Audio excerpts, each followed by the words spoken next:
কূটনীতিক ও আলেম ওলামাদের সম্মানে ইফতার মাহফিল আয়োজন করেছে বিএনপি। রাষ্ট্রীয় অতিথি ভবন যমুনায় আয়োজন করে এই ইফতার মাহফিল। উপস্থিত থাকবেন বিএনপি চেয়ারম্যান তারেক রহমান ও প্রধানমন্ত্রী। এ বিষয়ে বিস্তারিত জানাতে যমুনার সামনে থেকে যুক্ত আছেন সহকর্মী সাব্বির রোজ। রোজ, ইফতার মাহফিলে কূটনীতিক ও আলেম ওলামারা কি যোগ দিয়েছেন এবং কে কে আছেন এখানে, বিস্তারিত জানাবেন।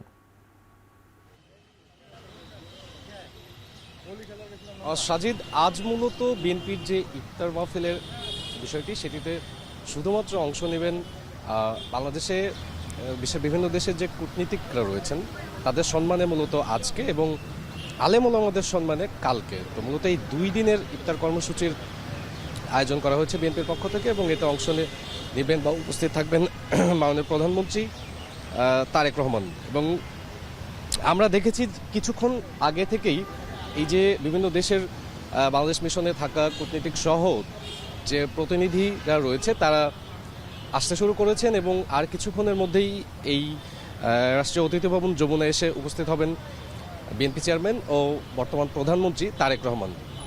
মূলত আমরা দেখেছি যে এই এখন পর্যন্ত উল্লেখযোগ্য চায়না, মালদ্বীপ, সৌদি আরবিয়া, ইরান সহ বেশ কিছু দেশের কূটনীতিক এবং তাদের যে বিভিন্ন মিশনের যে প্রতিনিধিরা তারা কিন্তু এসে উপস্থিত হয়েছেন, এবং এখনও আরও বিভিন্ন দেশের যে কূটনীতিকগুলো রয়েছেন বাংলাদেশে তারা কিন্তু আসছেন। মূলত এই ইফতার আয়োজনের বিএনপি এই যে সরকার গঠনের পরবর্তীতে কিন্তু এই প্রথম ইফতার, যেখানে সব দেশের কূটনীতিকদের সাথে অংশ নেবেন দেশের প্রধানমন্ত্রী তারেক রহমান, এবং এর মাধ্যমে একটি কুশল বিনিময়ের পাশাপাশি দ্বিপাক্ষিক যে চুক্তিগুলো রয়েছে বা দ্বিপাক্ষিক সম্পর্কের যে বিষয়গুলো রয়েছে সেই বিষয়গুলো কিন্তু এগিয়ে যাবে। আমরা দেখতে পাচ্ছি এইমাত্রই আসলেন স্থানীয় সরকার মন্ত্রী ও বিএনপি মহাসচিব মির্জা ফখরুল ইসলাম আলমগীর। আর কিছুক্ষণের মধ্যে আনুষ্ঠানিকভাবে আজকের এই ইফতার আয়োজন শুরু হবে। কূটনীতিক ও আলেম ওলামাদের সম্মানে বিএনপির ইফতার মাহফিল, তার সবশেষ জানাচ্ছিলেন সহকর্মী সাব্বির রোজ।